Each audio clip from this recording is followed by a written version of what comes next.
अस्सलाम वालेकुम गाइज़। आज मैं कुतुब मीनार की ज़ियारत के लिए जा रहा हूँ। मेरे साथ मेरे चंद दोस्त हैं। आज हम सामने से देखेंगे कि कुतुब मीनार दिखता कैसा है। उसको देखने के बाद दिल की धड़कन कितनी तेज़ होती है, आँखें खैरा होती हैं या नहीं होती हैं। दोस्तों, हम कुतुब मीनार के बहुत करीब हैं। इस ओवर ब्रिज को क्रॉस करने के बाद हम वहाँ पहुँच जाएंगे।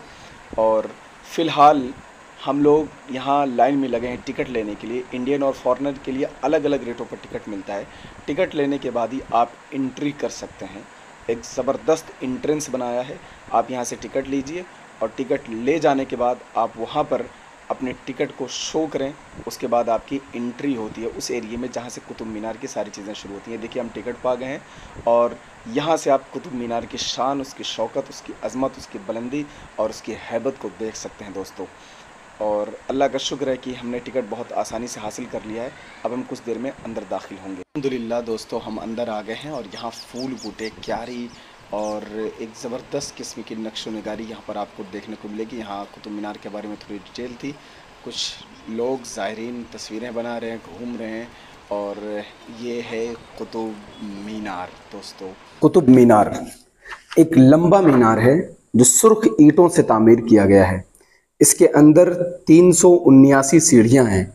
माना जाता है कि मीनार दुनिया का वाहिद आज़ादाना मीनार है, यानी इस मीनार को किसी और इमारत या सहारे के बगैर खड़ा किया गया है। कुतुब मीनार बनाने की वजह दरअसल अफगानिस्तान के जामी मीनार से मुतासिर होकर कुतुबुद्दीन ऐबक ने इस मीनार की तामीर के लिए हुक्मनामा जारी किया।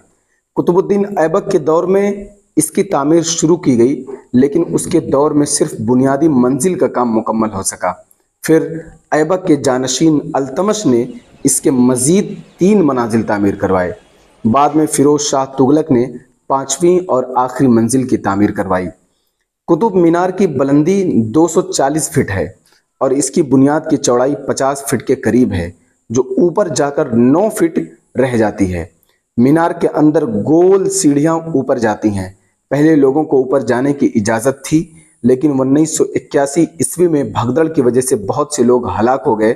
उसके बाद से अब ऊपर जाना मना है। आप सिर्फ बाहर से ही मीनार को देख सकते हैं। मैं काफ़ी देर तक इस मीनार के सामने एक जगह बैठकर इसकी कारीगरी को देखता रहा। आप खुद अंदाज़ा करें कि उस वक्त आमदोरफ्त के ज़राए भी बहुत कम थे और साइंस ने भी इतनी तरक्की नहीं की थी, लेकिन इतने बुलंद मीनार की सीध में सिर्फ 20 इंच का टेढ़ापन है, जो खतरनाक नहीं समझा जाता।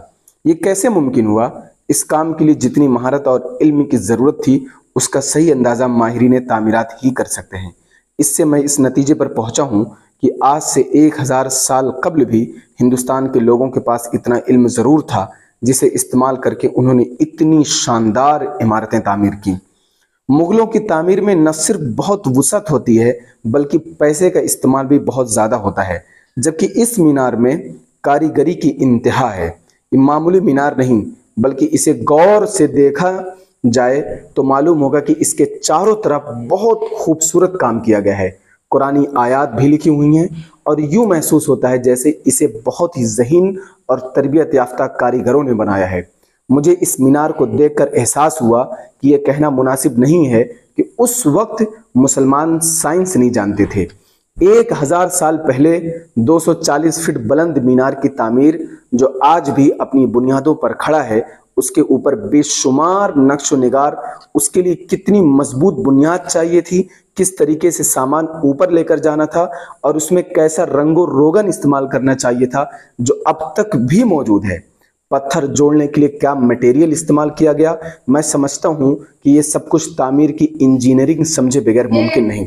यकीनन ये सब कुछ तामीर करने वाले ये मालूमात बहुत अच्छे तरीके से रखते थे, तभी उन्होंने एक ऐसा मीनार बनाया जो 800 साल से जलजले भी बर्दाश्त कर रहा है और गर्मी सर्दी में भी उसे कोई नुकसान।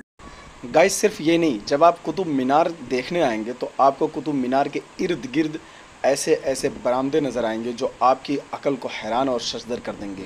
खूबसूरती की इंतहा आपको यहाँ पर मिलेगी। खूबसूरती क्या हो सकती है, डिज़ाइनिंग क्या हो सकती है और इमारतें कैसी हो सकती हैं, आपको यहाँ पर मुसलमानों के द्वारा बनाई गई इमारतें देखने के बाद अंदाज़ा होगा।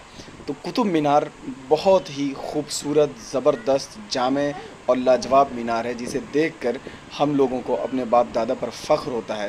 میں یہاں اپنے گروپ کے ساتھ فوٹوگرافی بھی میں نے بہت ساری کی، اور پھر آخر میں قطب مینار کے ارد گرد کی تمام چیزوں کو دیکھ کر قوۃ الاسلام مسجد کی بھی زیارت کر کے ہم لوگ اپنے اپنے روم کی طرف واپس آ گئے الحمدللہ۔ جہاں ایک طرف قطب مینار کی بلندی دیکھنے کے بعد ہمیں ہندوستانی ہونے پر فخر ہوتا ہے، اپنے باپ دادا کے کاموں پر فخر ہوتا ہے، تو وہیں دوسری طرف ذمہ داران کی لاپرواہی دیکھنے کے بعد بہت افسوس ہوتا ہے کہ قطب مینار اور اس کے ارد گرد کی جو عمارتیں ہیں، جو قلعے ہیں، اتنے مضبوط اور اتنے خوبصورت ہیں، لیکن اس پر بہت ہی غیر ذمہ داری کا ثبوت دیا جا رہا ہے۔ کچھ عمارتیں بوسیدہ ہو گئیں، کہیں کے پھول بوٹے ٹوٹ کر نیچے گر گئے ہیں، لیکن ان پر ذمہ داران کی طرف سے کوئی بھی توجہ نہیں دی جا رہی ہے۔ جیسا کہ آپ دیوار پہ بھی دیکھ رہے ہیں، یہاں پر کائی باقاعدہ جم گئی ہے، کالا پن دیواروں پر آ گیا ہے، لیکن اس پہ رنگ و روغن کا کوئی استعمال نہیں کروایا جا رہا ہے۔ یہ حکومت یا ذمہ داران کی طرف سے بہت بڑی کوتاہی، جیسا کہ آپ یہاں پر بھی دیکھ سکتے ہیں کتنا خوبصورت یہ ساری چیزیں تھیں، کتنے حسن اور جمال کے ساتھ، کتنی عمدگی کے ساتھ ان کو ڈیزائن کیا گیا تھا، لیکن ہم لوگوں نے اس کی قدر کو سمجھا نہیں، اس کی اہمیت کو سمجھا نہیں، اور دھیرے دھیرے ہم اس حسن کو، اس خوبصورتی کو،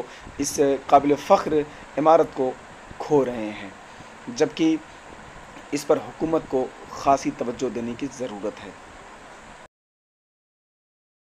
اے قطب مینار، اے بھارت کی عظمت کے نشاں، ہر گھڑی سایہ فگن رہتا ہے تجھ پر آسماں، تیرے ہر ایک سنگ میں پنہاں ہے تیری داستاں، دیدہ حیرت سے تکتے ہیں تجھے اہل جہاں، سر بلندی پر تیری ہم ہندیوں کو ناز ہے، تو ہماری خوشنما تاریخ کا غماز ہے، تیرا مسکن ارض ولی رشک حسن کوہ کاف، چاند سورج روز تیرے گرد کرتے ہیں طواف، ساری دنیا کو ہے تیری عظمتوں کا اعتراف، تجھ سے ہوتا ہے ہماری قومیت کا انکشاف، تیری صناعی زمانے کے لیے پر پیچ ہے، آج بھی پیرس کا ٹاور تیرے آگے ہیچ ہے، تو ہماری شان و شوکت کا ہے تابندہ گواہ، تجھ سے روشن ہے ہمارے علم و فن کی شاہراہ، تجھ پہ پڑھتے ہی چمک اٹھتی ہے حیرت سے نگاہ، تو ہمارا پاسباں ہے تو ہمارا خیر خواہ،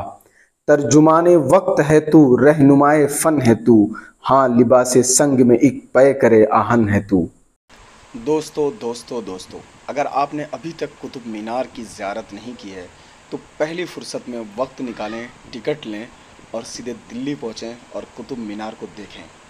زندگی میں ایسے تجربات ہونے بہت ضروری ہیں، ایسی عمارتیں، ایسے پلرز، ایسے اینٹ، ایسے رنگ، ایسے روغن، ایسی خوبصورتی آپ کو حیران کر دے گی، آپ کے تجربے میں زبردست اضافہ کرے گی، آپ کو خوشی ہوگی، آپ کو زندگی کا اصل لطف اور مزہ ملے گا۔ تو میرے بھائیوں، سیرو فی الارض، زمین میں تفریح کریں، سیر کریں، اور سب سے پہلے دلی آئیں، بلکہ سب سے پہلے لکھنؤ جائیں، پھر لکھنؤ سے آگرہ آئیں، پھر آگرہ سے دلی آئیں، لیکن آئیں ضرور، اور اپنے باپ دادوں کے ذریعے سے تعمیر کروائی گئی عمارتوں کو، بلڈنگوں کو، قلعوں کو ضرور دیکھیں۔ اس سے آپ کو مسلمان ہونے پر، ہندوستانی ہونے پر فخر محسوس ہوگا۔